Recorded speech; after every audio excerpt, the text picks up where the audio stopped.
Hey there YouTube, Wrestling Optimus here, back with another video. By popular demand on Instagram, today I'm going to walk you through how I built my custom Dailies Place set. Outside of the one big purchase, the rest is entirely comprised of duct tape, cardboard, and 2 sets of $5 LED light strips. So pretty much anybody can afford to build this. As always, if you're new here, make sure to like the video and subscribe to the channel for more pro wrestling and action figure content. Now, let's get building. Okay, first, this is the one big purchase. Quick side story. When I was in middle school, at the height of the Attitude Era, I decided to get my first action figures. At the time, I saw ads for this Titantron Live entrance set and thought it was the coolest toy ever. So I made my mom specifically buy the figures that went with it in hopes that one day I'd get my Titantron Live. Well, I didn't, and those figures got lost to time. However, I'm an adult now with my own money, so I decided to finally grab one off eBay some 20 odd years later. Originally, it had a breakable ramp, working lights, and not only did the picture of each wrestler light up when you placed their figure on the sensors, but their music would play. Still, I just need the basic structure of this for scale and to serve as the central pillar. Now, the build actually begins. The design I came up with was measured to fit on top of my existing air hockey table. I originally bought that table because it mimics the look of an actual ice rink, where a WWE show might take place in real life. You may have even noticed all the fake scratch marks on the surface, which I think gives it a gritty feel. On the other hand, it's fairly small, so I only had 26 inches to work with from one tunnel to the other, and I'd have to angle them just right. In lieu of a ramp, I decided to use these steps from another WWE set, and as you can see, I used my Jack Swagger figure for scale. With the big tunnel pieces cut out, I made sure everything fit on a 26-inch wide single piece of cardboard that would serve as the top of the stage.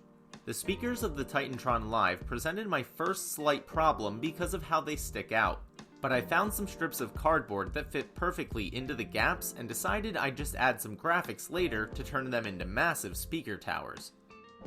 The next step was to add some elevation to the stage. I wanted it to be level with the ring, which I believe is either 2.5 or 3 inches tall, so I cut out 3 pieces that width to serve as the sides and back panel, put it on top of another large piece 26 inches wide, and secured everything together with duct tape.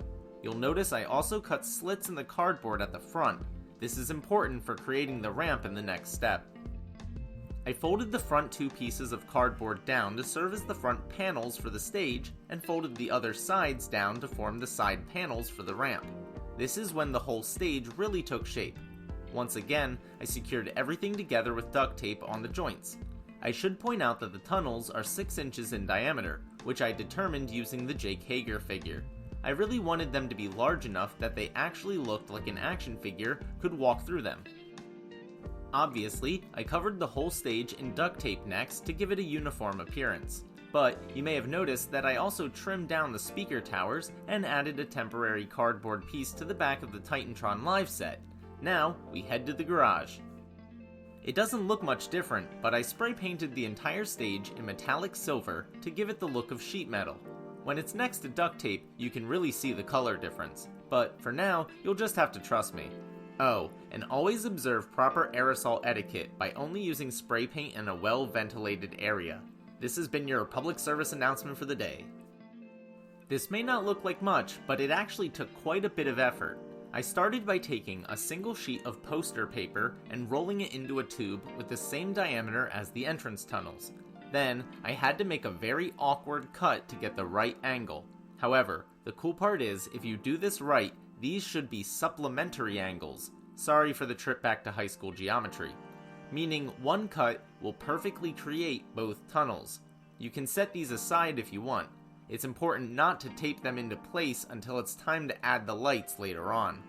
Then, I cut the remainder of the tube in half and used that curved piece for the backdrop of the Titantron Live. Then, give it a vertical pattern with our good friend duct tape. Keeping with my theme of simplicity, I googled the various graphics I would need and just pasted them into Word so I could use the built-in ruler and make sure they'd come out the right size. As for the tablet, My mom got it on Prime Day a couple of years ago for like 50 bucks. When she passed away in 2016, it wound up just sitting in a drawer.